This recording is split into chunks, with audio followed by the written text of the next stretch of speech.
శ్రీ వెంకటేశ్వర దర్శనము 88వ పేజీ. ఓం ఉపేంద్రాయ నమః. మానవులు చేసిన కర్మలను బట్టి వారికి ఉత్తమగతులు ఉత్తర జన్మలు ఇచ్చే శ్రీమన్నారాయణుడే ఉపేంద్రుడు. పుణ్యకర్మలు చేసిన వారికి ఉత్తమమైన జన్మ లభిస్తుంది.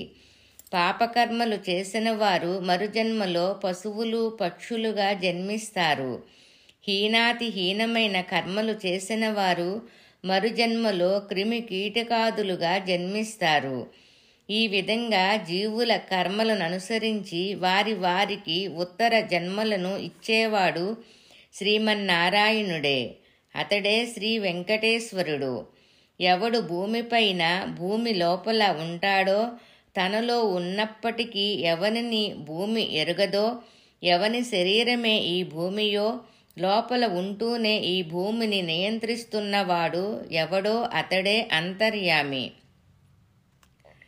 ఎవరైతే ఎల్లవేళలా ఆ శ్రీనివాసునే మనసులో ప్రార్థిస్తూ అర్చిస్తూ ఉంటారో వారికి సామీప్య సారూప్య సాయుధ్యాలు లభ్యమవుతాయి.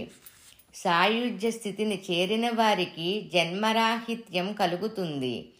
ఇక ఉత్తర జన్మలు ఉండవు. ఈ బ్రహ్మాండములో అన్నిటికంటే ముందుగా ఉన్నది తిరుమలయే.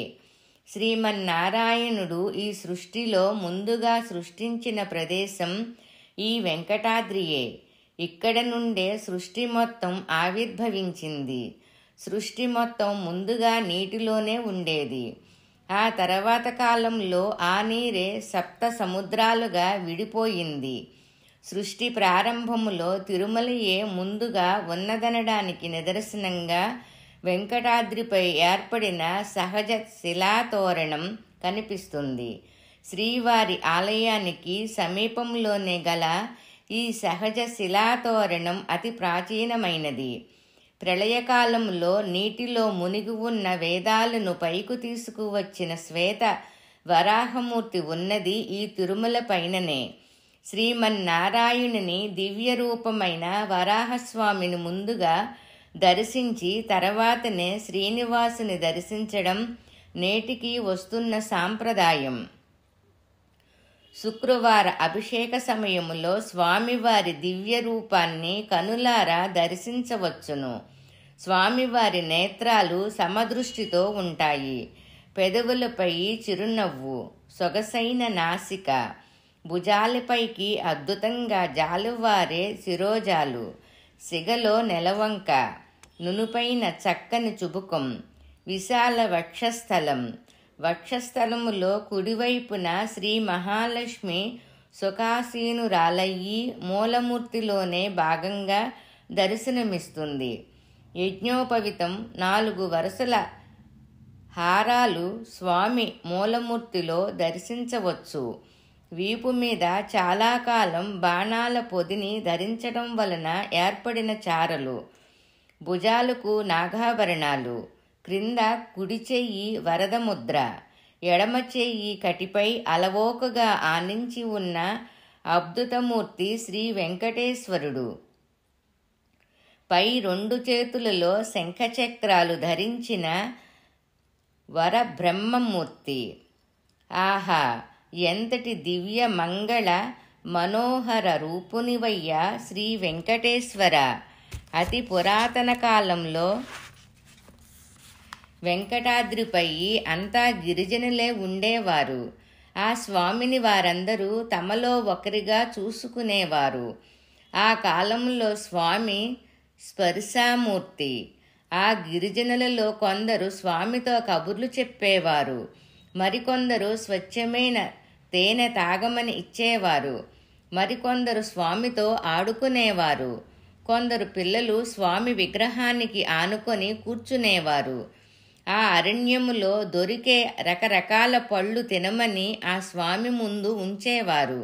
మరునాడు వచ్చినప్పుడు ఆ ఫలాలన్నీ మాయమవడంతో ఆ స్వామి తాము సమర్పించినవన్నీ తీసుకున్నాడనే సంతోషంతో మరలా రెట్టింపు ఉత్సాహంతో మరిన్ని అద్భుతమైన మధురమైన ఫలాలు తెచ్చేవారు. తమ కష్టసుఖాలన్నీ స్వామికి వెళ్ళబుచ్చుకునేవారు. ఏ వేద విద్యలు తెలియని అమాయక భక్తులు వారు. ఏ ఆర్ష విజ్ఞానము లేనప్పటికీ స్వచ్ఛమైన మనస్కులు. శ్రీమన్నారాయణునికి వారి సేవలన్నీ ఎంతో ఆనందం కలిగించేవి. ఆ రోజుల్లో స్వామికి ఇప్పటి ఆలయం లేదు. కేవలం ఆకాశమే పైకప్పు. అదే గొడుగు పట్టినట్లుగా అనిపించేది. తరతరాలుగా ఆ మహనీయమూర్తి తనను నమ్ముకున్న వారిని ఆదరిస్తున్నాడు, బ్రహ్మానందాన్ని ప్రసాదిస్తున్నాడు. కొండలరాయుని మనసారా కొలిచిన వారికి కొండంత అండ. ఏ పేరుతో పిలిచినా పలికే తిరుమలరాయుడు భక్తుల పాలిట కొంగు బంగారం.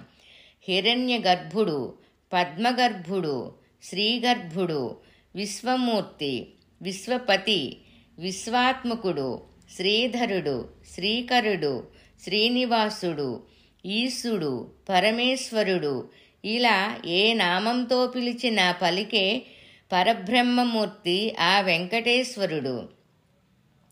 ఓ శ్రీనివాస, ఓ శ్రీమన్నారాయణ, ఓ వెంకటాచలపతి, నీకివే మా నమస్కారములు. శ్రియాః కాంతాయ కళ్యాణనిధయే నిధయేర్దినాం శ్రీవెంకటానివాసాయ శ్రీనివాసాయ మంగళం. ఓం ఉపేంద్రాయ నమః. నామం సంపూర్ణం.